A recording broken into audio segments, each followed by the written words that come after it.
kehidupan ideologi, politik, sosial, budaya, dan hankam.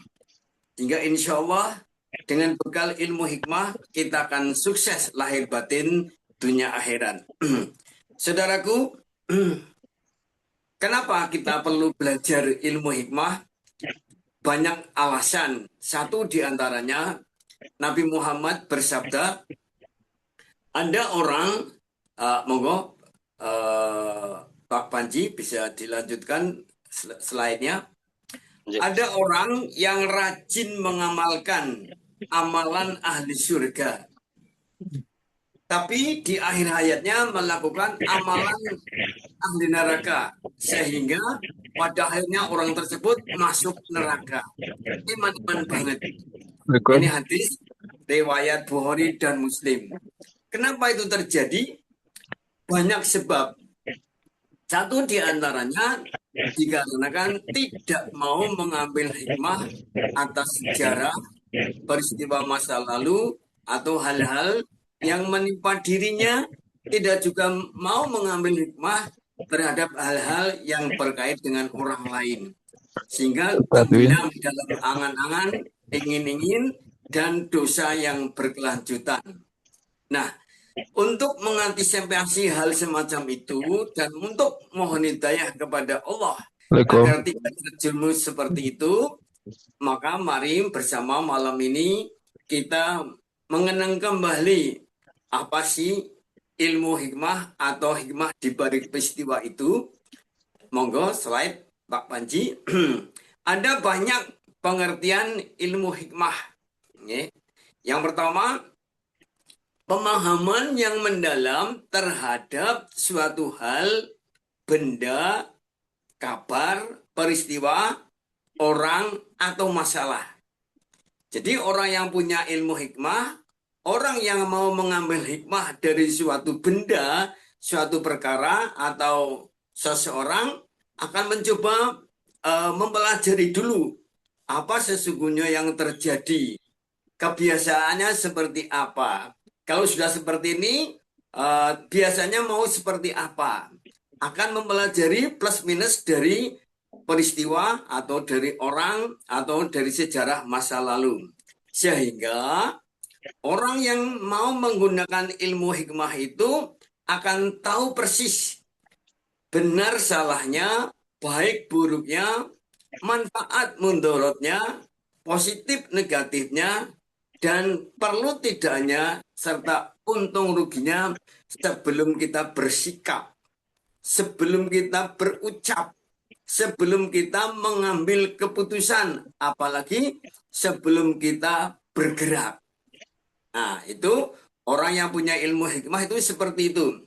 Nah, setelah paham betul apa yang sesungguhnya terjadi, segala plus minusnya, kawannya, lawannya, peluangannya, tantangannya, resikonya, maka mengambil solusi yang terbaik secara proporsional, jujur, objektif, adil, dan religius. Unsur nafsu pribadi, unsur subjektivitas itu tenggelam, kalah dengan nilai-nilai kejujuran, keadilan, kemudian religiusitas atau kealiman. Nah, untuk seperti ini, maka para orang yang sedang mencari hikmah, orang yang sedang belajar hikmah harus menggunakan kecerdasan akal, kecerdasan spiritual, kecerdasan mental. Tidak cukup hanya kecerdasan akal. Nah, dari apa yang dipahami secara detail itu, berdasarkan kecerdasan akal, spiritual, dan kecerdasan mental, maka pemilik ilmu hikmah akan melihat dari berbagai sudut pandang yang perlu diperkuat dengan iman, pengalaman, dan ilmu. Sehingga dengan demikian, orang yang belajar hikmah, orang yang mencari hikmah, orang yang diberi hikmah oleh Allah akan selalu hati-hati dan pada akhirnya tepat guna. Walaupun mungkin kesannya lambat, tetapi apa yang ia ucapkan, apa yang ia sikapi, apa yang ia lakukan menjadi solusi yang terbaik di antara usul saran dari orang lain yang mungkin berbau politik, berbau nafsu, berbau balas dendam. Nah, orang yang memiliki atau mencari ilmu hikmah akan terhindar dari unsur-unsur selain unsur lillahi ta'ala. Nah, saudaraku, kemudian perlu kita pelajari juga bagaimana ilmu hikmah secara syar'i, yaitu kemampuan memahami kebenaran, memilih paling benar dan paling maslahat. Mungkin ada berbagai macam alternatif yang benar, yang baik, tapi kita pilih mana yang paling benar, yang paling bermaslahat, serta menerapkannya dengan cara yang tepat, adil, dan penuh pertimbangan. Contoh, langsung kalau sudah contoh itu akan ketemu. Di zaman Presiden Soekarno, ada seorang tentara angkatan laut bernama Ali Sadikin. Saat itu dia berpangkat letkol. Nah, orang yang berpangkat letkol itu berani berbeda pendapat dengan presiden ketika ia mencoba mengungkapkan kebenaran prinsip-prinsip hidup dan prinsip-prinsip dalam mengembang tugas. Nah, Bung Karno, presiden kita yang sudah malang melintang dalam politik, menghadapi berbagai macam karakter manusia, baik bangsa sendiri maupun karakter para penjajah, tidak kepancing emosi. Nah, bahkan ketika Presiden Soekarno berpikir bagaimana ya memajukan Jakarta yang menjadi ibu kota, kemudian penuh dengan dinamika, maka Bung Karno ingat Ali Sadikin, ada sosok orang muda yang selalu berpendapat sat seperti itu dipanggil. Yang intinya Ali Sadikin bisa tunjuk kamu jadi gubernur. Ali Sadikin sempat konfirmasi, maaf Bapak Presiden, apakah ini tidak salah? Saya adalah orang yang keras kepala. Nah, Presiden Soekarno mengatakan, saya butuh orang seperti kamu untuk memimpin Jakarta. Nah, karena apa? Kenapa Presiden Soekarno menunjuk Ali Sadikin? Karena Bung Karno atau Presiden Soekarno itu melihat Ali Sadikin dari berbagai aspek. Kesehatan jasmaninya, kemudian kesehatan fisik mentalnya, cara berpikirnya, tingkat keagamannya, terus visionernya. Walaupun sisi lain adalah sering berbeda pendapat dengan presiden, tapi titik itu tidak menjadi presiden marah, tersinggung. Enggak. Presiden Soekarno lebih luas memandang seseorang untuk diambil mutiaranya. Nah, itu berarti melangkah berdasarkan hikmah, bukan egoisme, bukan karena apa ya semacam nepotisme, bukan karena unsur suatu kedaerahan dan sebagainya.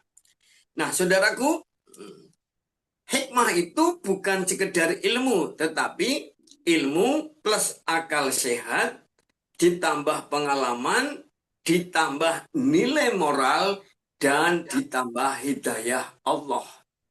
Nah, biasanya orang-orang yang mau belajar hikmah, orang yang mau mencari hikmah, orang yang menggunakan ilmu hikmah itu karena mendapat hidayah Allah. Sehingga lebih cermat, lebih teliti, lebih arif bijaksana dibanding yang lainnya. Saudaraku, bagaimana pandangan ilmu jiwa, ilmu psikologi terhadap hikmah? Hikmah dalam ilmu psikologi dinamakan wisdom based reasoning, yaitu proses berpikir dan pengambilan keputusan yang tidak hanya bertumpu pada logika, data, dan rasional teknis, akan tetapi dipertimbangkan dengan nilai moral. Walaupun mungkin secara data, fakta, ya, saksi, ada seseorang mungkin keliru atau salah, ya, tapi tidak serta-merta langsung kita memusuhi. Kita memvonis dia salah, dia keliru, dia jelek. Nah, dilihat dari aspek nilai moralnya. Misal, pernah terjadi ada seorang anak perempuan menuntut ibu dan kakaknya ke pengadilan gara-gara repek. Repek itu apa ya? Mencari kayu bakar di kebunnya. Ceritanya begini, misalnya nih, Ibu Siti punya anak Bunga, berbagi warisan. Nah, di antara warisan itu adalah kebun diberikan kepada Siti. Entah setan mana yang merasuki dalam jiwa Siti. Ketika suatu saat kakaknya repek mencari kayu di perintah ibunya, itu dilaporkan, dituduh mencuri. Nah, dan bahkan dituntut 1 miliar. Masya Allah. Kalau dilihat dari hukum positif dari KUHP, mungkin si kakak dan si ibu memang salah karena mencuri. Tetapi secara aspek moral, lo kebun itu pemberian ibunya. Dan kalaupun toh si kakak itu repek ambil kayu itu ya nggak seberapa. Masa sih seorang anak tega menuntut ibunya hukuman penjara dan denda 1 miliar. Maka serta-merta hakim, jaksa, dan yang terlibat dalam hukum itu berdiskusi sebelum sidang dilakukan, mencoba menggali nilai-nilai moral, nilai-nilai kemanusiaan, dan keputusan hakim-hakim zaman dulu atau pengalaman. Nah, demi keputusan jangka panjang, demi mengubah benci menjadi cinta, juga memperhatikan dampak etis dan dampak sosial. Jadi, kesimpulannya, kalau kita mau belajar hikmah, itu tidak serta-merta kita pamer kita, pamer saksi dan sebagainya, tapi berbagai aspek perlu kita pertimbangkan. Terutama kalau kita akan menilai seseorang, menilai pejabat, menilai kawan, menilai masalah, jangan egoisme yang bicara, jangan dendam pribadi yang bicara, jangan nafsu yang bicara. Nanti membuat kita jadi persepsi. Kita akan salah melangkah, tidak objektif. Nah, saudaraku, kita lanjutkan. Apa sih indikator pemilik ilmu hikmah? Ini disebutkan dalam surat Al-Baqarah ayat 269. Allah memberikan bocor halus ya, cara tempo ya. Yu'til hikmata mayyasha wa mayyu'tal hikmata faqad utiya khairan katsira wa mayyadzakkaru illa ulul albab. Allah menganugerahkan, monggo Pak Paji, Allah menganugerahkan hikmah kepada siapa yang dikehendaki. Sungguh, barang siapa dianugerahi hikmah, maka ia telah dianugerahi kebaikan yang banyak. Dengan kata lain, Allah mengumumkan, Allah itu berhak memberikan hikmah kepada siapapun yang dikehendaki, yang mau belajar hikmah, yang mau mencari hikmah, yang mau menggunakan akal sehat. Nah, siapapun yang diberi hikmah oleh Allah, maka dia akan mendapatkan kebaikan yang banyak. Tidak ada yang akan mampu mengambil hikmah kecuali orang-orang yang berakal, menggunakan akal. Orang yang menggunakan nafsu, menggunakan dendam pribadi, menggunakan faktor subjektivitas, maka tidak akan mendapatkan hikmah. Sampai kapanpun tidak akan mendapatkan hikmah, yang adalah mendapatkan masalah yang didukung oleh setan dan iblis. Nah, jadi Di dalam mencari hikmah itu yang dibutuhkan adalah bekal minimal adalah akal, terus iman, bukan nafsu, bukan emosi. Sehingga kita orang-orang yang diberi hikmah siapapun akan tampil dewasa, tidak kekanak-kanakan. Nah, orang dewasa itu paham betul kapan harus ngomong, kapan jangan ngomong, di mana harus ngomong, bagaimana nadanya, bagaimana caranya. Yang penting menyentuh kalbu, tidak cemplang, cemplong, cemplang, cemplong.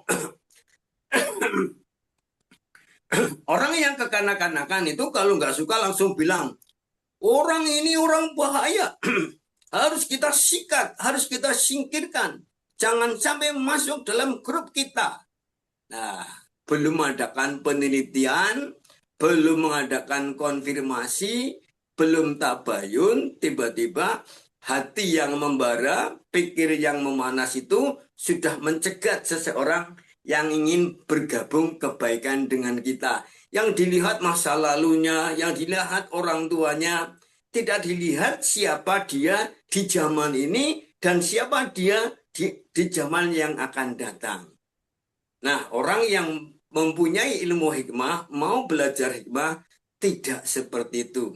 Akan sabar, meneliti, konfirmasi, bergaul, berdialog, tanya jawab untuk paham betul siapa kawan kita. Mau dibawa kemana kawan kita. Mau di stop, ditunda, atau mungkin mepil dirangkul. Karena di dalam berdakwah prinsipnya adalah merangkul, bukan memukul. Memikat, bukan menyikat. Nah, maka dalam bersikap kepada hewan, kepada manusia di bidang politik, ipolik sosbud hankam, kita perlu tabayun, kita perlu penelitian yang mendalam. Bahkan kita perlu tanya kepada Allah, ya Allah, orang ini seperti apa? Ini potensi jadi lawanku atau kawanku.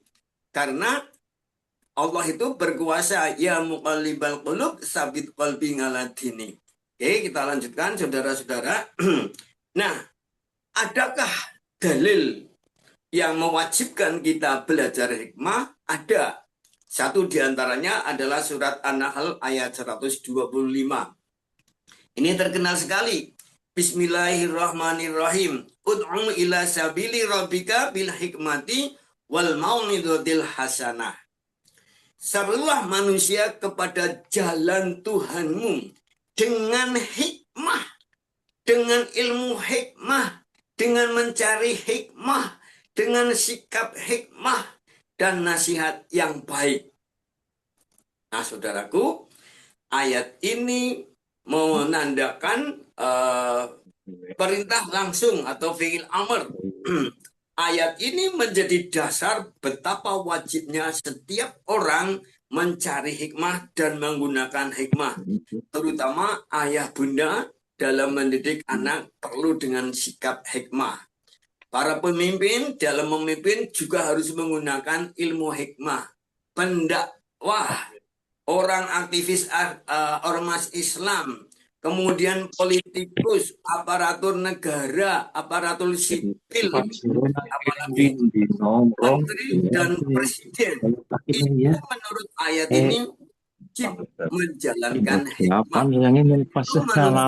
Menyeru masyarakat, menyeru kawan-kawan itu dengan sikap hikmah dan mau ngidhatil hasanah. Bukan nafsu, bukan dendam, bukan masalah-masalah lalu atau ngungkit-ngungkit terus masa lalu. Kalau kita terus mengungkit masa lalu, tidak mempelajari masa sekarang, tidak menyiapkan masa depan, maka siapapun, dimanapun, kapanpun pasti geger. Contoh, sekarang zaman Presiden Prabowo. Kalau terus-terusan kita ngungkrik-ngungkrik presiden sebelumnya, Jokowi. Zaman Jokowi ngungkrik-ngungkrik presiden sebelumnya terus. Pemimpin-pemimpin masa lalu dicari-cari kesalahannya tanpa bagaimana memandang bagaimana harus sekarang dan yang akan datang. Maka negeri ini akan geger terus-terusan. Karena apa? Masing-masing pihak ada pencintanya, ada pendukungnya. Nah, maka masa lalu jangan terus-terusan dijadikan alasan untuk kita tampil seolah-olah kita lebih baik daripada masa lalu. Nah, masa lalu itu kita cari hikmahnya untuk dikaji, kemungkinan diterapkan masa sekarang untuk menyiapkan masa yang akan datang. Saudaraku, indikator pemilik ilmu hikmah. Tadi kata Allah, akan dianugerahi banyak kebaikan. Nah, monggo lanjut Mas Panji. Kebaikan yang dimiliki oleh orang-orang yang punya ilmu hikmah adalah bertindak berdasarkan ilmu dan akal sehat. Kita bisa mencermati Rocky Gerung. Setiap omongannya, statementnya, dimanapun, kapanpun, beliau mencoba berdasarkan akal sehat dan ilmu yang luas yang ia miliki. Maka seorang Rocky Gerung itu diterima di kalangan kampus, di kalangan politik, bahkan pesantren Ngeruki pun pernah mengundang Rocky Gerung. Nah, padahal pesantren Ngeruki itu dalam pegang prinsip syariah itu ketat sekali. Tapi tertarik dengan cara-cara bicara, cara-cara berpikir Rocky Gerung. Nah, ilmunya luas dan bicaranya berdasarkan akal sehat. Itu contoh. Kalau saya yakini Rocky Gerung termasuk orang yang memiliki hikmah dalam bersikap dan berpikir. Kemudian orang yang punya ilmu hikmah itu bersikap profesional, penuh analisa dan pertimbangan. Tidak hanya jere-jere, tidak hanya melihat sekilas terus menjadi kesimpulan umum. Kemudian orang yang punya ilmu hikmah itu amanah, objektif, jujur, adil, dan transparan, mampu mengendalikan nafsu, serta selalu membawa Allah dalam pikiran. Pusku itu singkatan pikiran, kemudian juga masalah ucapan, pikiran, ucapan, kemudian keputusan dan kegiatan. Selalu membawa Allah, menyebut nama Allah, berdoa kepada Allah, ya Allah, aku punya masalah begini, ya Allah, aku punya kabar begini, ya Allah, aku ingin menilai dia seseorang, ya Allah, berilah aku petunjuk. Ini yang benar, yang terbaik menurutmu seperti apa? Orang yang belajar hikmah akan seperti itu. Akan mendahulukan Allah walaupun sudah bergelar profesor, doktor, SH, M.Hum, dan sebagainya. Selalu berdialog, bertanya dulu kepada Allah.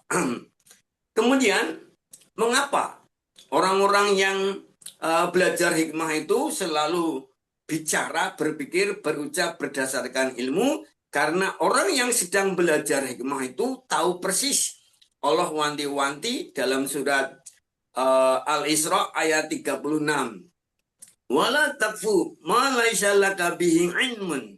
Inna sam'a wal basara wal fuada kullu ulaika kana anhu mas'ula. Janganlah kamu mengikuti sesuatu yang kamu tidak paham tentangnya. Nak arep ngomong, nak arep bersikap, nak arep bertindak, apalagi menilai seseorang, hendaknya berdasarkan ilmu. Ojo sembarangan, berdasarkan data, bukti, saksi, kemudian berbagai masalah, kemudian kebiasaan-kebiasaan itu. Kenapa? Kenapa kita tidak boleh gegabah? Karena sesungguhnya pendengaran, penglihatan, dan hati akan dimintai pertanggungjawaban. Kalau kita mentaati surat Al-Isra ayat 36, maka insya Allah perlahan tapi pasti kita akan mendapatkan hikmah. Kumpulan hikmah demi hikmah pada saatnya nanti akan menjadi ilmu hikmah. Kemudian pemilik amanah, pemilik hikmah, orang yang sedang belajar hikmah, itu selalu profesional dan amanah. Karena Orang yang sedang belajar hikmah itu paham betul Allah wanti-wanti. Ya ayyuhalladzina amanu la takhunullaha war rasul. Wahai orang-orang yang beriman, janganlah engkau mengkhianati Allah dan Rasul. Wala takhunu wa takhunu amanatikum wa antum ta'lamun. Dan juga kamu jangan mengkhianati amanah yang sedang dipercayakan kepadamu, sedangkan kamu memahaminya. Wis sumpah jabatan dalam organisasi, dalam jabatan negara, dalam kemasyarakatan, termasuk dalam pernikahan. Kan sudah bersumpah lewat akad itu, jangan pernah ada dusta di antara kita. Kalau mau belajar hikmah, mendapatkan hikmah dari segala peristiwa, kemudian menjadi orang yang arif bijaksana, bismillah, kita mohon pertolongan Allah, jangan pernah berkhianat. Mengkhianati organisasi, mengkhianati teman, mengkhianati keluarga, mengkhianati negara, dan sebagainya. Jangan. Oke?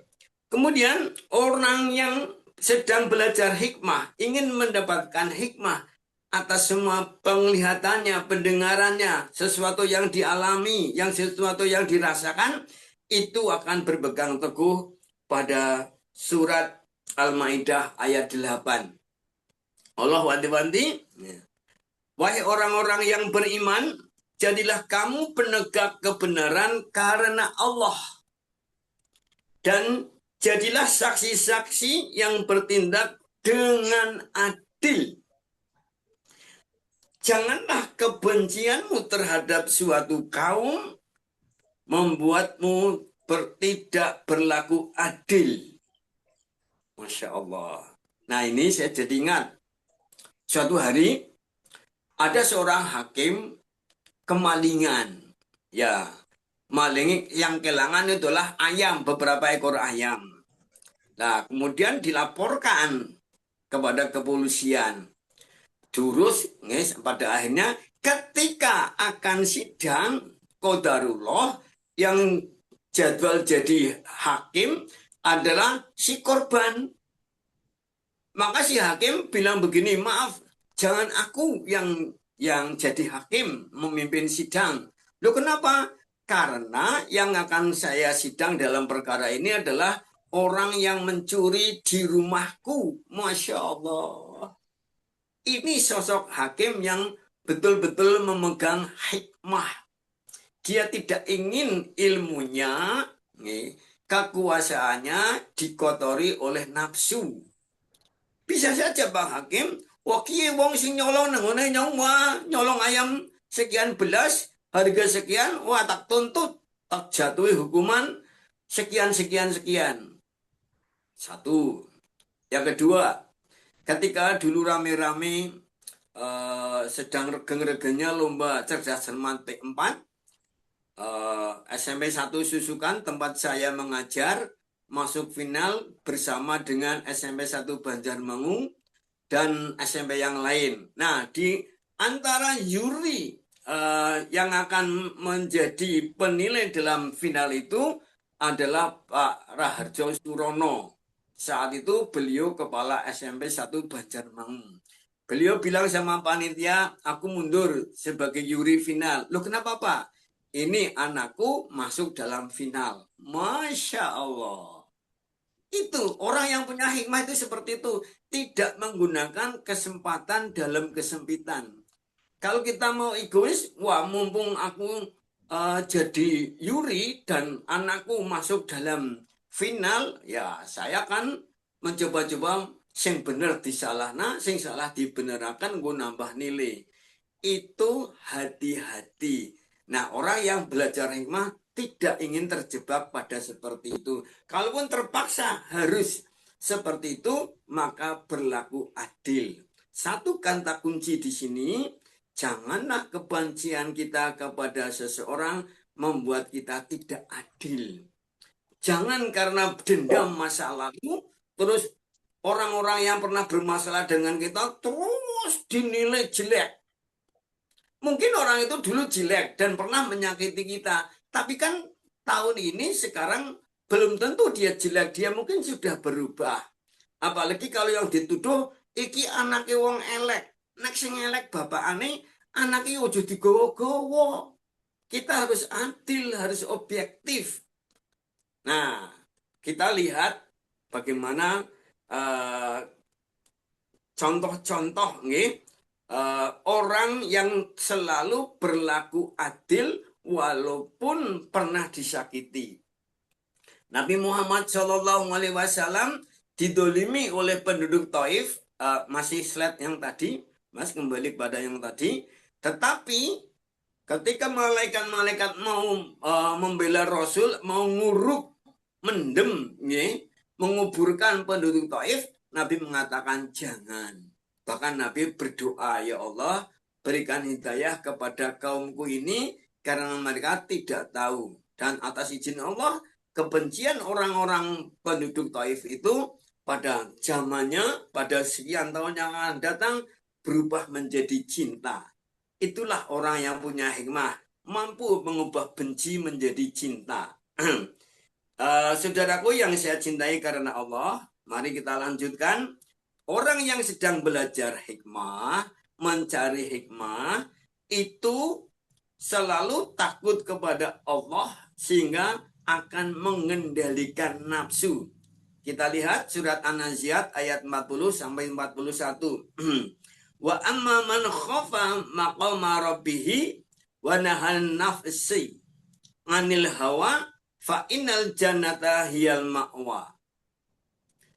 Adapun orang-orang yang takut kepada kebesaran Allah dan menahan diri dari keinginan hawa nafsunya, maka surgalah tempat tinggalnya. Saudaraku, kalau kita ingin mendapatkan hikmah dari segala peristiwa, dari segala pandangan, apa yang kita dengar, apa yang kita rasakan, yuk kendalikan nafsu. Jangan egois. Jangan merasa lebih benar daripada yang lain. Jangan pernah merasa lebih baik daripada yang lain. Jangan pernah merasa mumpung lagi kuasa. Kendalikan nafsu. Karena ada suatu ungkapan, cintailah seseorang biasa saja karena yang engkau cintai bukannya tidak mungkin suatu saat berbalik memusuhi. Dan bencilah seseorang biasa-biasa saja karena siapa tahu orang yang kau benci suatu saat akan menjadi pendukung utamamu. Masya Allah. Nah, saudaraku, orang-orang yang akan belajar hikmah itu berusaha mengendalikan nafsu. Karena apa? Oke, slide berikutnya, Pak Panji. Allah memberi warning yang luar biasa. Wattaba'a hawahu famasaluhu kamasalil kalbi. Tapi dia cenderung pada dunia dan mengikuti hawa nafsunya, maka perumpamaannya seperti anjing. Saudaraku, maaf sekali kalau kita misalnya orang beriman, orang berakal, kita aktif di organisasi Islam, jadi pendidik, jadi pendakwah, jadi ayah, jadi ibu, jadi aparatur negara, bahkan mungkin jadi menteri, jadi presiden, jadi apapun. Kalau kita menuruti hawa nafsu, itu oleh Allah dinilai bagaikan seekor saya mau mengatakan rasanya udah tegel. Apa mau kita orang berakal beriman dinilai oleh Allah nilainya setara dengan anjing? Nah, kita bukan anjing. Kita manusia berakal, kita manusia beriman, tentu tidak akan membiarkan nafsu liar untuk meliputi pandangan kita, pendengaran kita, ucapan kita, sikap kita, penilaian kita terhadap suatu masalah, terhadap seseorang. Termasuk jangan ngumbar nafsu ketika kita menilai dalam Ipolexosbud Hankam, ideologi, politik, ekonomi, sosial, budaya Hankam. Kita lanjut. Nah, orang-orang yang mencari hikmah, yang mampu mengendalikan nafsu, yang berusaha adil, yang berusaha berdasarkan ilmu, alhasil maka akan makin cerdas, cermat, hati-hati, waspada. Orangnya mungkin tidak banyak bicara, orangnya kalem. Kalau dalam rapat mungkin ngomongnya carry dewek. Ya, tetapi dia jadi gong, jadi solusi. Orang-orang yang rajin belajar hikmah, mencari hikmah, makin arif, bijaksana, tepat guna. Makin alim, takwa, lembut, wibawa, penuh pesona, sampai pada akhirnya dirindukan umat dan disegani oleh musuh. Nah, kalau mungkin apa ya, dalam dinamika politik mungkin kita perlu mencermati sosok Anies Baswedan, ya. Bukan berarti saya lagi kampanye beliau, tapi fakta melihat Anies Baswedan itu menghadapi kritik, fitnah, ancaman. Halo, assalamualaikum. Waalaikumsalam. Waalaikumsalam. Nggih, pripun, Pak? Nggih, Pak. Tapi ini kalau ditelepon Mbak Edi, Nggih. itu kan masih ada selisih. Pripun, Pak? Nah, besok pagi. Nun sewu Ustaz Sunardi. Lanjut Pak Ustadz Wiwin. Iya, oke. Kita perlu hati-hati, nge. Sosok Anies itu lembut, nge. Tidak mudah terpancing emosi, dan tidak harus kritik dibalas dengan kritik, tapi kritik dibalas dengan karya dan prestasi. Nah, sampai-sampai musuh pun segan. Nah, kalau kita terus belajar hikmah, mencari hikmah, insya Allah pada akhirnya husnul khotimah dan masuk surga. Kenapa? Monggo slide berikutnya. Sebab orang yang rajin mencari hikmah, tekun belajar hikmah, akan terasah tajam otaknya, pikirannya, akalnya, hatinya, perasaannya, panca inderanya, nalurinya. Nah, kalau kita ngasah semua itu, pendengaran, penglihatan, hati, panca indera, maka berpeluang besar mendapat hidayah dan pertolongan Allah. Instingnya itu cepat sekali. Akan dengan mudah tahu ini orang jahat, ini orang baik, ini orang berbahaya. Oh, ini kelihatannya orang sederhana, tapi ternyata punya mutiara. Nah, bisa jadi Bapak Ibu, dalam pergerakan organisasi ada orang dikuyo-kuyo, difitnah, dicaci maki, dimusuhi, dipecat. Seperti sampah. Tetapi ketika dipungut di suatu organisasi lain, misalnya, wow, bersinar begitu rupa. Ketika dipungut oleh seseorang yang belajar hikmah, oh, dia punya sinar karya prestasi yang luar biasa. Karena apa? Orang lama itu kesusu marah. Melihat suatu masalah hanya dalam sudut pandang saja. Belum komprehensif, belum tabayun secara detail. Dan itu sering terjadi. Dan hati-hati dalam organisasi Islam, termasuk Muhammadiyah, jangan sampai terjadi seperti itu. Buang-membuang yang pada akhirnya ternyata ketika dipancak oleh organisasi lain, bersinar terang, kita gigit jari, waduh, aku salah. Nah, Bapak, Ibu, kita belajar dari maaf nih. Presiden Soekarno pernah mengambil keputusan entah bagaimana. Sebentar dulu, jangan dulu nih. Akhirnya Buya Hamka harus masuk penjara di zaman era Bung Karno. Tetapi apakah Buya Hamka marah? Tidak. Buya Hamka memanfaatkan waktu di penjara untuk menulis tafsir Al-Quran 30 juz yang kita kenal dengan tafsir Al-Asyar. Itu kehebatan Buya Hamka mengambil hikmah, tidak berkeluh kesah, tidak marah-marah, tidak dendam kepada presiden.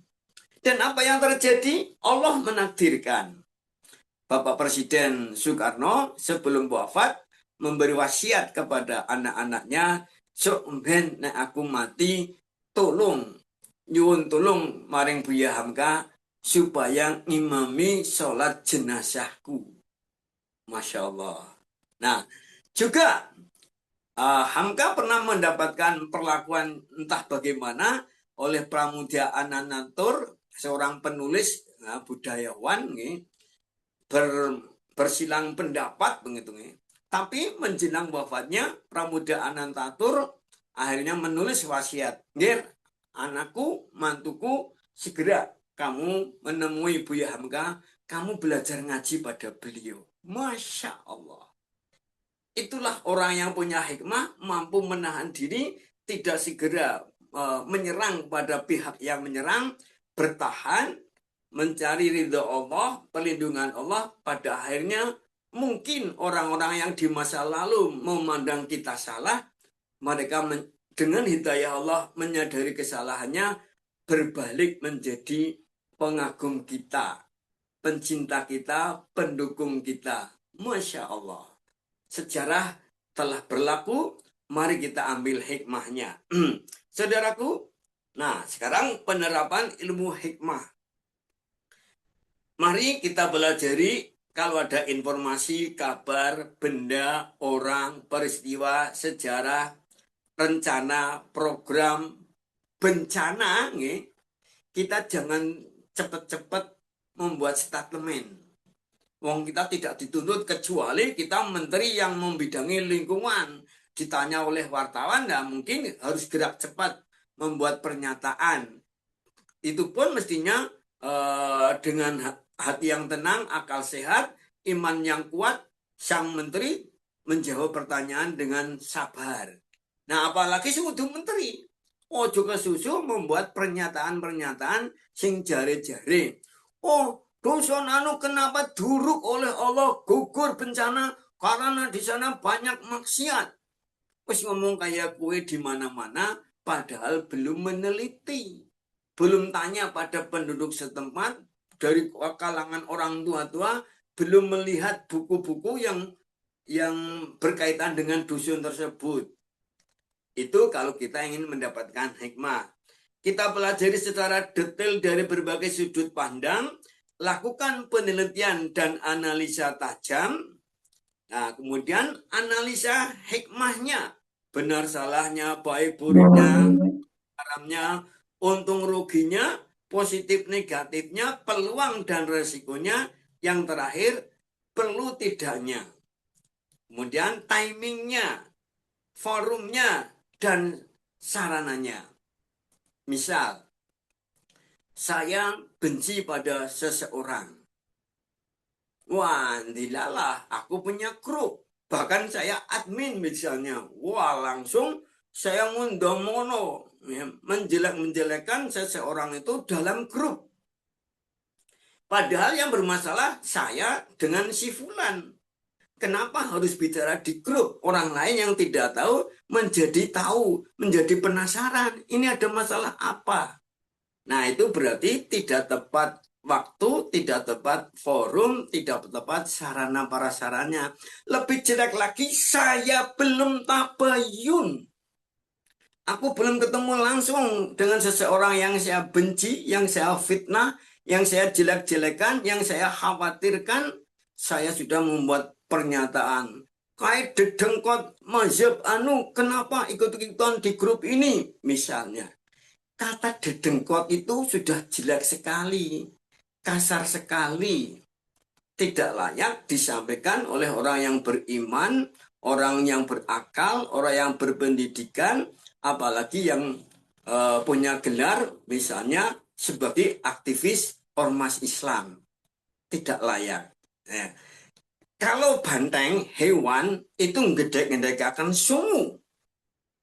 Nah, orang jelek ngedek-ngedekakan sumudon.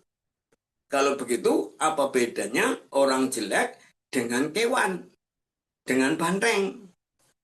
Si banteng ngedekakan sungu, orang jelek ngedek-ngedekakan sumudon.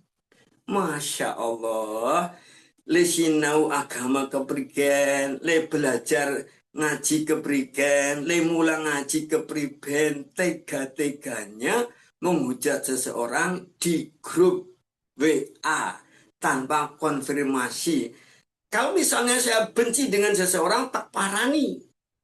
Hei, nyokap sebel karo kok sebabnya kiye. Mien kayak kiye, jangan-jangan ngemben kok kayak kiye. Jajal kok garap kepriben. Nah, setelah dialog, monggo diselesaikan berdua. Nggak usah diungkap-ungkapin di grup.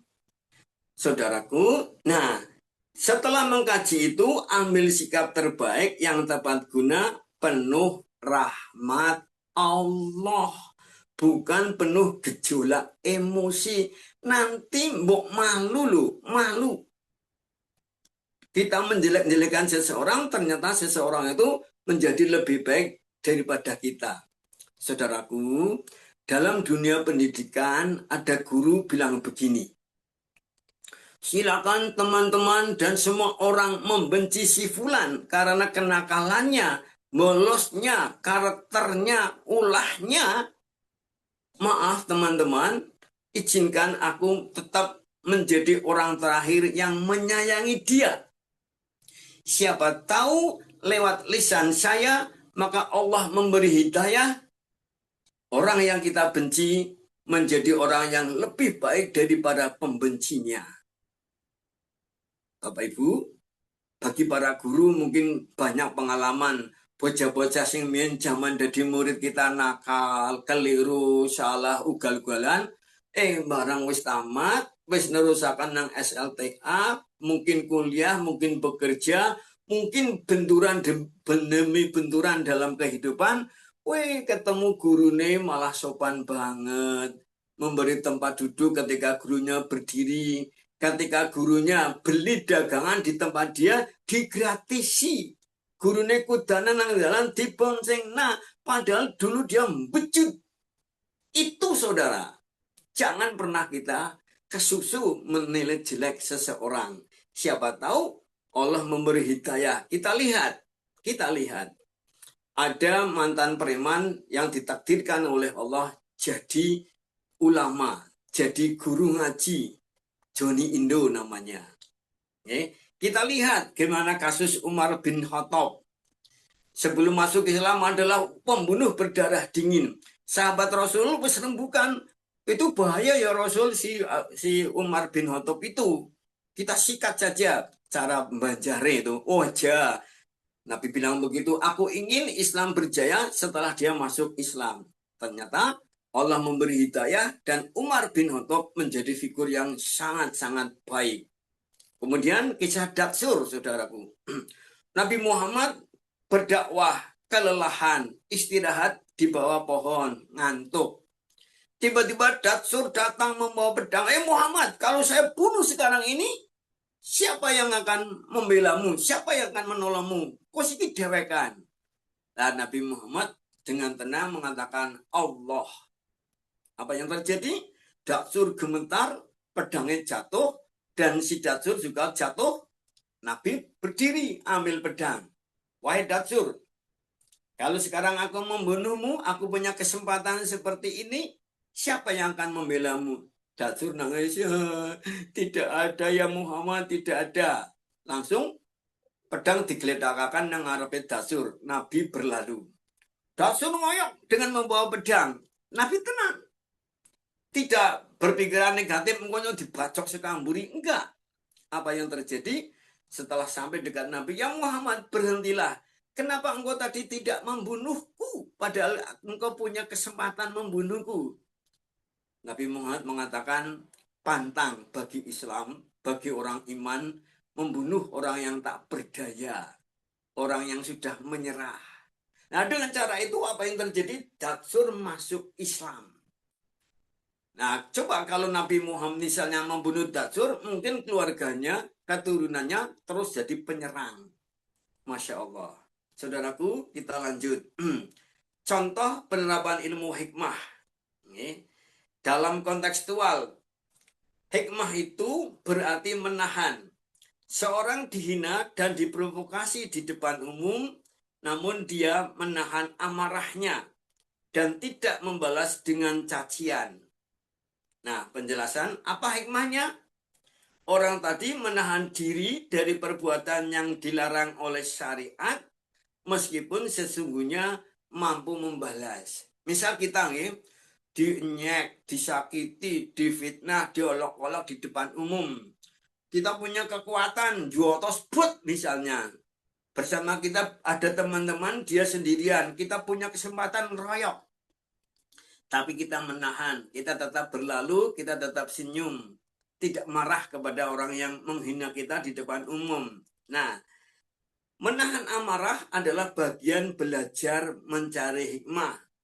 Allah menjanjikan surga bagi orang yang wal kadiminal ghaidha wal afina 'anil nas. Orang-orang yang menahan amarahnya dan memaafkan kesalahan orang lain. Apa hikmahnya? Nah, ini kan pertanyaannya, apa hikmahnya? Menahan emosi berfungsi mencegah kerusakan yang lebih besar, dan menahan emosi bisa menjaga kehormatan diri. Nek nyong saya pendidik dilalah sokan mulang ngaji dalam nawang nang alun-alun terus sing alok-alokakan tok koyok-koyok nyong gawa genter. Ya, orang kan jadi tontonan. Pak Pin ngapa kayak ngoyok-ngoyok wong yang bayu adoh malah nyong kepaduk gigal lambinin jotror. Apa resin. Nah ini, maka menahan emosi itu akan mencegah kerusakan yang lebih besar dan insya Allah akan menjaga marwah diri. Contoh berikutnya, hikmah adalah mengendalikan. Seorang guru melihat muridnya berbuat kesalahan. Tetapi sang guru mengendalikan cara menegur. Bagaimana cara mengendalikan? Tidak menegur di depan umum. Lalu menggunakan bahasa lembut, kemudian memberi solusi. Misalnya, kita lagi ngajar, ada murid datang terlambat setengah jam. Wah, begitu masuk, kamu lagi. Wow, kamu itu jangan kesiteng ngepol. Sikit telat. Ayo, angkat kakimu satu. Angkat kamu satu. Nah, apakah itu solusi? Tidak. Itu menimbulkan ketegangan. Itu menyakiti hati nurani. Murid yang diperlakukan seperti itu tidak akan kapok. Yang ada adalah dendam. Wisdomai, hukum dan sebagainya. Ternyata apa? Si murid itu telat beberapa hari karena melawat ibunya di rumah sakit dan kemarin bolos tidak sekolah karena memakamkan ibunya. Kalau kayak gitu apa gurunya patutlah.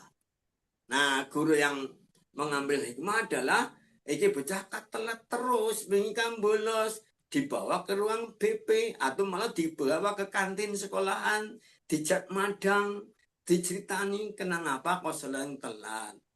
Nah, terus diberi solusi. Tidak ditonyo-tonyo. Ini sih drama, sinetron. Kalau dalam kehidupan tidak ada. Apa hikmahnya? Ketika guru tidak menegur di depan umum, berarti guru tersebut tidak menuruti emosi. Tidak kemudian mampu mengendalikan ucapan dan tindakan agar tetap bisa mendidik, bukan melukai. Oke, satu lagi, hikmah adalah kelembutan. Nabi bersabda, sesungguhnya kelembutan itu tidak ada pada sesuatu, melainkan pasti akan menghiasinya. Maksudnya, dimanapun kelembutan nempel dalam ucapan, nempel dalam sikap, nempel dalam kebijakan, pasti akan jadi hiasan yang indah, akan memperindah ucapan kita, perbuatan kita, kebijakan kita. Nah, hadis ini menegaskan keutamaan sifat arif lemah lembut dalam seluruh aspek kehidupan. Nah, ini penutup Rasulullah menjelaskan setiap urusan baik perkataan, perbuatan, dakwah, pendidikan, kepemimpinan maupun muamalah akan menjadi indah karo dilakukan dengan kelembutan yang penuh hikmah. Ibu bapak yang kami hormati, kita lanjutkan prinsip-prinsip ilmu hikmah. Yang pertama, saudaraku, bahwa prinsip hikmah itu adalah menggabungkan akal dan nurani. Kalau kita mau belajar hikmah, mari kita gabungkan antara akal dan nurani. Keseimbangan antara kecerdasan intelektual dan kebijakan moral. Ilmu hikmah menolak dua hal. Akal tanpa nilai, kita tolak. Karena apa? Kalau menggunakan akal tok, utek tok, tanpa ada nilai-nilai moral, maka akal menjadi kering, bahkan bahaya. Nanti akalnya ngeres, akalnya jahat, akalnya ingin balas dendam. Kemudian niat baik tanpa nalar juga tidak bagus.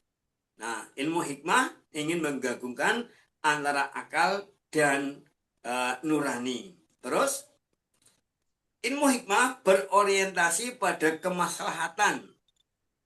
Hakikatnya bukan sekedar benar, tetapi nggolet sing benar, bermanfaat. Oke, kemudian contoh kecil. Nak guguni benar. Saya berjalan di suatu jalan di sebelah kiri. Ada truk melintas di depan saya terlalu ke kanan. Kalau saya ngotot, ini jalanku, hak jalanku, truk itu salah. Kalau saya ngotot pada kebenaran prinsip saya ditabrak truk, mati. Nah, walaupun saya benar melihat kesalahan yang di luar kekuatan kita, yo semingkir. Kalau kita ngotot mempertahankan ini jalanku, ya dipeyak truk. Nah, ini contoh bahwa hikmah itu tidak hanya sekedar benar, tapi mana yang lebih bermanfaat. Jadi salah sedikit atau ngalah sedikit demi keselamatan, demi kebenaran yang akan datang. Kemudian, keputusan itu tidak hanya dinilai dari hasil cepat, tetapi pertimbangkan dampak jangka panjang dan berkelanjutan. Maka hukum negara kita memberi hak kepada Jaksa Agung untuk memberi keputusan deponering. Apa itu? Misal masyarakat, bangsa, aparat negara, pihak-pihak tertentu menuntut suatu perkara, kalau itu betul-betul disidangkan, tapi dampaknya malah riuh, demonstrasi tidak rampung-rampung, kemudian kemungkinan perang saudara, kemudian terjadi berhadapan-hadapan antara TNI, Polri dengan rakyat yang ribuan jutaan, maka Jaksa Agung diberi kewenangan oleh hukum, wis perkara iki ora usah diadili, ditutup saja.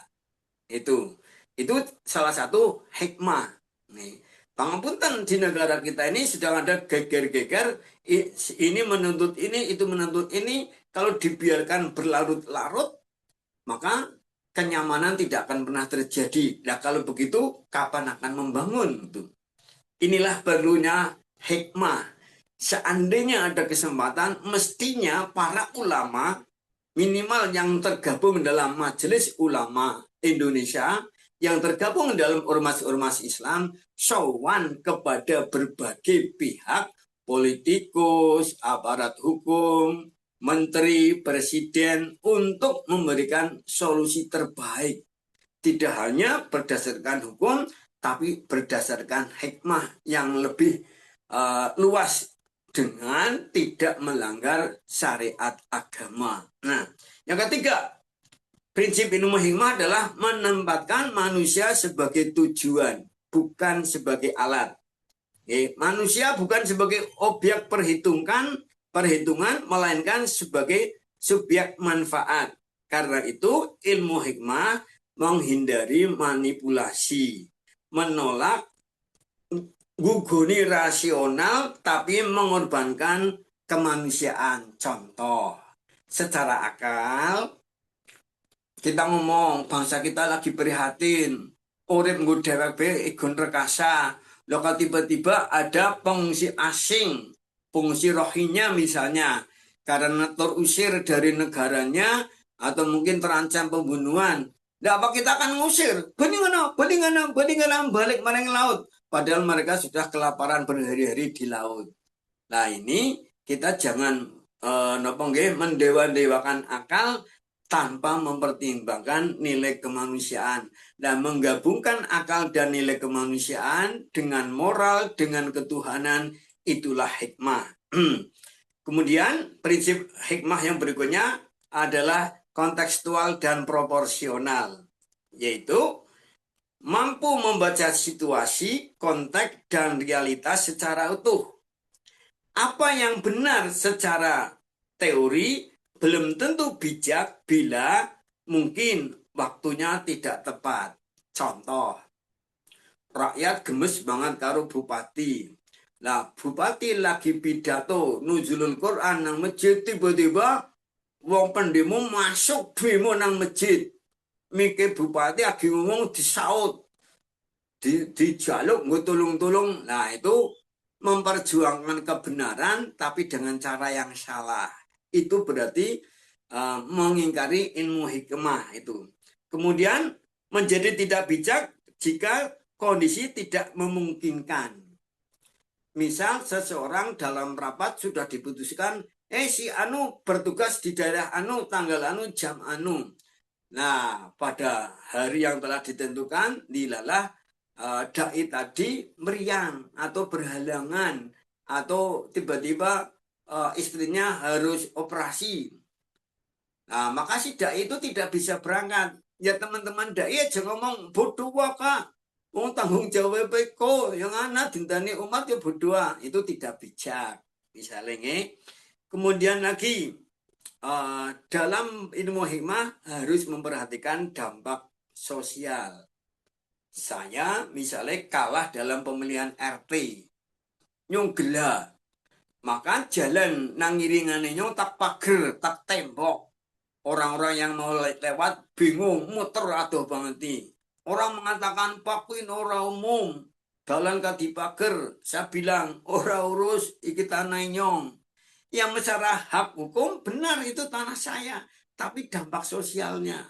Nah, orang yang belajar hikmah, orang gugu karepe dewek, mempertimbangkan dampak sosial dan dampak masa yang akan datang.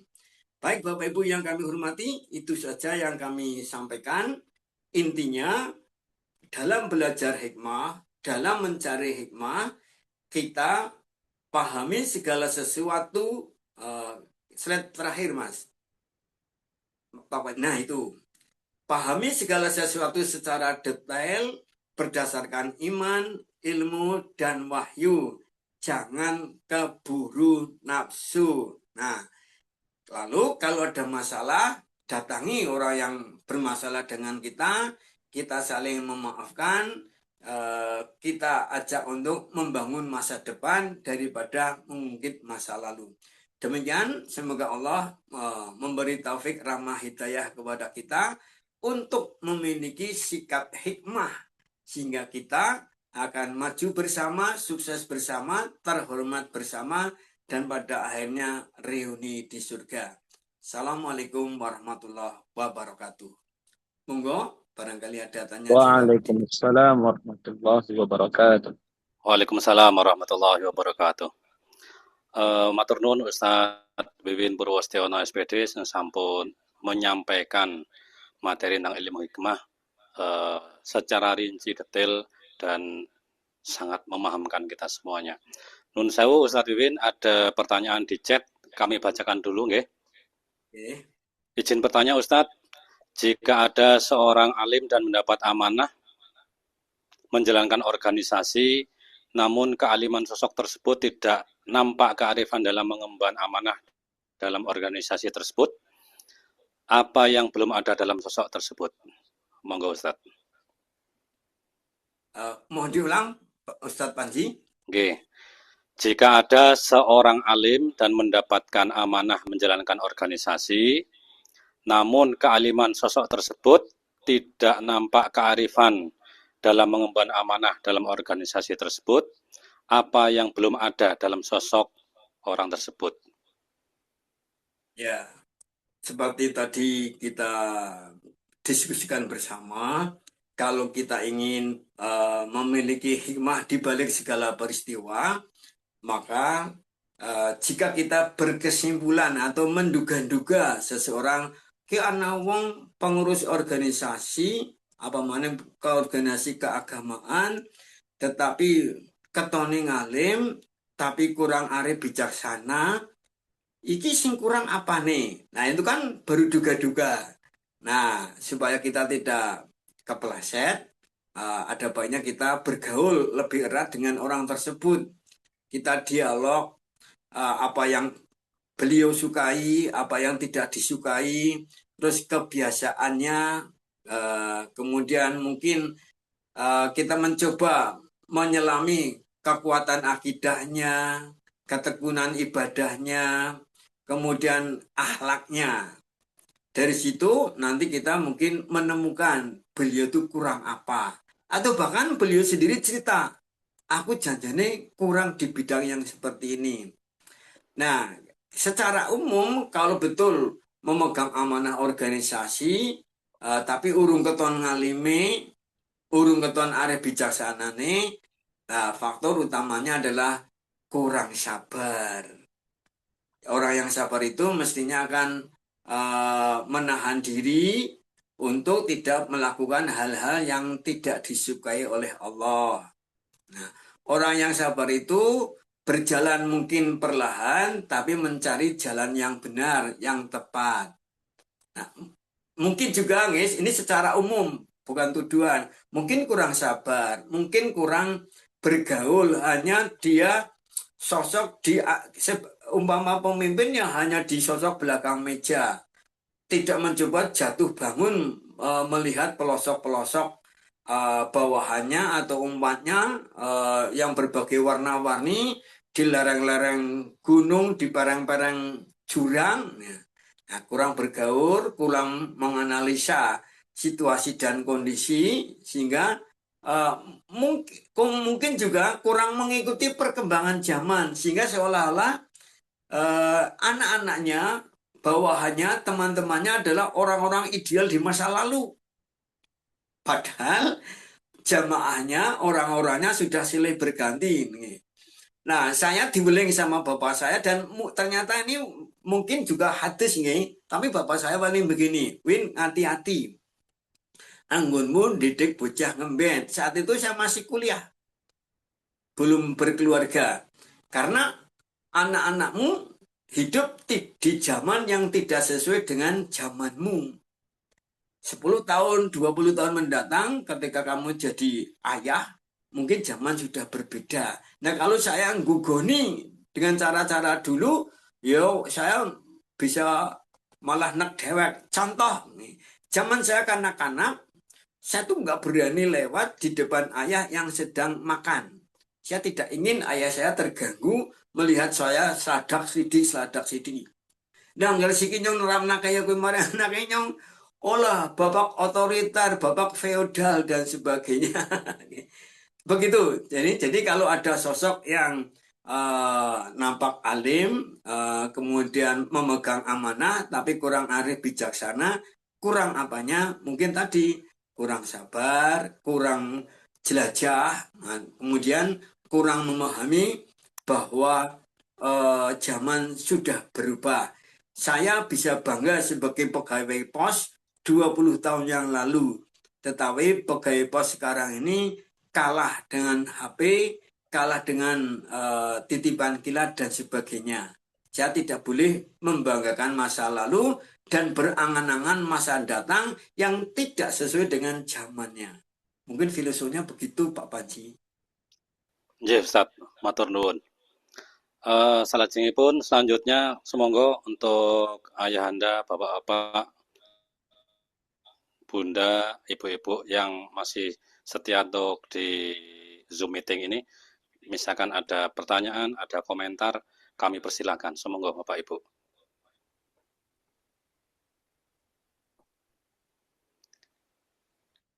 Ya, Semonggo Bapak Ibu. Pak Panji, sebelum yang lain muncul pertanyaan, ini ada tambahan informasi. Ketika saya di Pemuda Muhammadiyah, saat itu Pak Fahmi sebagai Ketua Pemuda Muhammadiyah mengadakan pengajian. Nah, dalam pengajian gremeng-gremeng ada orang sepertinya lagi ngerasani seseorang. Maka Pak Fahmi memberi nasihat. Nek duwe kanca salah, keliru, aja mung dirasani, diparani, diberitahu kesalahannya atau kekurangannya, terus kita hadir membawa solusi, bukan maido. Waduh, Apunten. Nah, ternyata kalau itu diterapkan di zaman sekarang ini cocok juga, itu adalah bagian dari ilmu hikmah. Ya, saya yang bicara ideal ini juga bukan berarti saya sempurna. Saya pun sedang mencoba belajar hikmah, setidaknya mencari hikmah dari masa lalu. Begitu. Monggo Pak Panji. Nggih, nggih. Yang lain.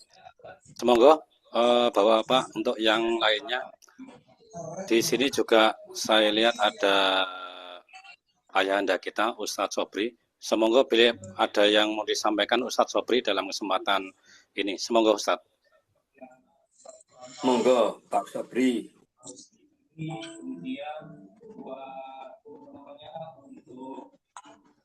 Kurang keras.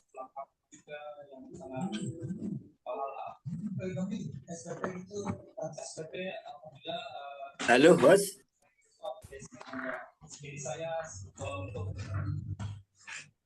Semoga Ustadz Sobri. Terima kasih. Sampun Yang telah menyampaikan materi tentang hikmah, bagaimana mencari hikmah, bagus sekali ya. Yang hakikatnya semuanya itu adalah alhamdulillah ala kulli hal, bagian dari husnudzan sebetulnya. Dalam segala apapun kita berhusnudzan, insya Allah itu akan menjadi hikmah bagi kita. Menerima apapun kita dengan alhamdulillah. Musibah, baik musibah atau karunia yang diberikan kepada kita itu, maka Allah Rasul menyampaikan ucapan kepada kita alhamdulillah. Hal itu bagian dari insya Allah kita akan menjadikan hikmah bagi kita semua. Terima kasih Mas. Matur nuwun Mas Ustadz Sobri, ayahanda kita pada malam hari ini. Wonten sing badhe matur malih Bapak-bapak, Ibu-ibu. Kadose Ustadz Sunardi sudah mic-nya sudah on. Semoga Ustadz Sunardi. Oke. Terima kasih. Suaranya sudah masuk belum? Sampun Ustadz. Oke. Jadi tema malam ini adalah tema yang sebenarnya tidak bisa diselesaikan atau dibahas dalam satu pertemuan. Karena ini luar biasa. Terutama hubungannya dengan hikmah dalam mengelola amanah. Ini sungguh butuh ilmu yang lebih mendalam lagi. Kemudian kaitannya dengan bagaimana orang yang berilmu untuk ditransformasikan menjadi hikmah itu dibutuhkan kematangan jiwa dan tazkiyatun nafs yang matang, kan gitu.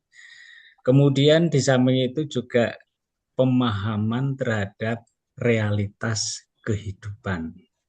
Kalau di dalam organisasi ya berarti realitas dalam organisasi. Jadi mungkin orang yang memiliki ilmu banyak, ilmunya tinggi, ilmunya luas, tapi belum tentu sampai pada kebijaksanaan. Nah, inilah yang barangkali momen pengajian-pengajian seperti ini adalah dalam rangka menuju ke situ. Mungkin itu aja tambahnya. Terima kasih. Assalamualaikum warahmatullahi wabarakatuh. Waalaikumsalam warahmatullahi wabarakatuh. Alhamdulillah ada tambahan komentar saking Ustadz Sunardi. Terus pilih ada dari Bunda yang ingin menyampaikan. Saya lihat ada dari Bu Siti Lailiah, Solihatul Lailiah, sing saking Wanayasa. Monggo Bu, nek badhe komen Bu. Dari bunda-bunda ini. Monggo Bu Leli Wanayasa, Majelis Tabligh PDA.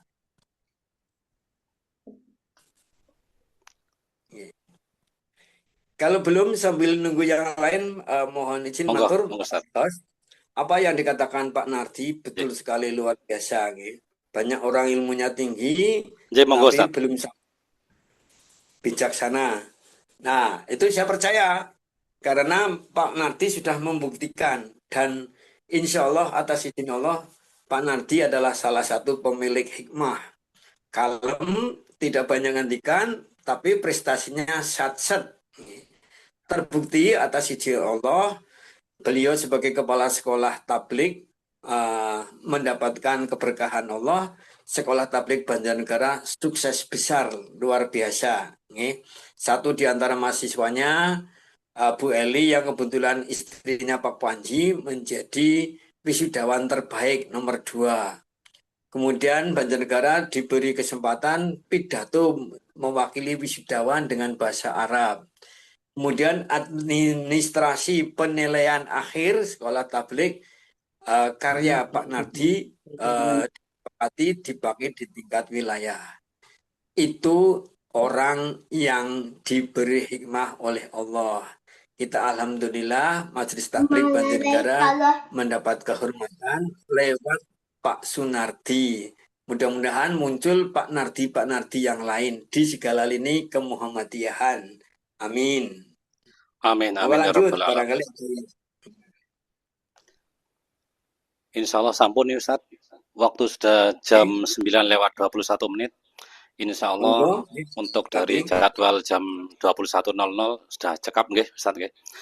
Baik, Bapak-bapak, Ibu-ibu, ayahanda, bunda semuanya dari peserta Zoom Salembo pada malam hari ini.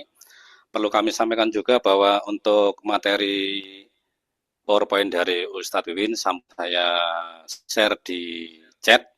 Monggo kalau ada yang berkenan bisa di-download, bisa dipelajari lebih lanjut.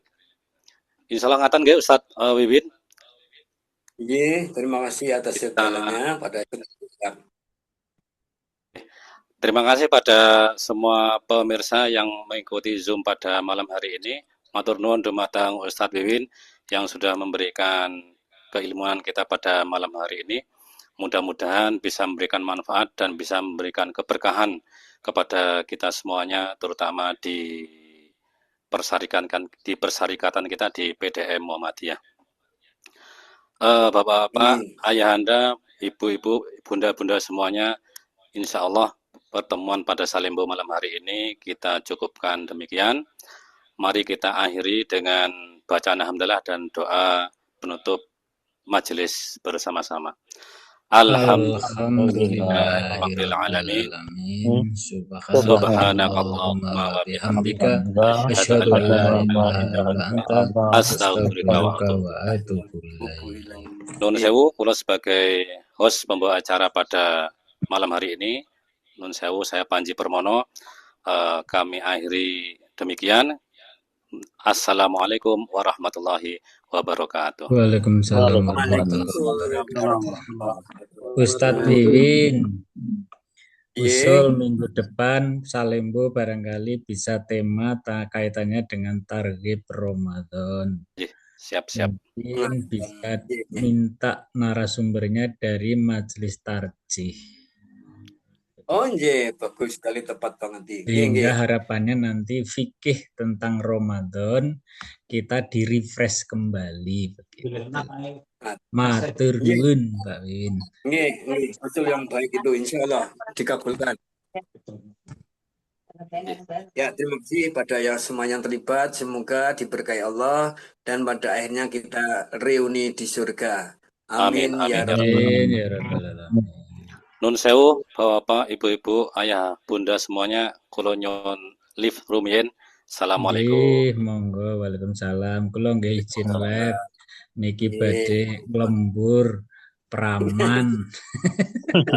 Dereng klop niki lah. Sukses lahir batin dunia akhirat. Amin, amin nggih. Assalamualaikum. Waalaikumsalam warahmatullahi wabarakatuh. Para saudara yang dari luar Banjar, terima kasih. Yang juga dari Banjar, terima kasih. Mohon izin, kula badhe istirahat. Assalamualaikum warahmatullahi wabarakatuh. Waalaikumsalam.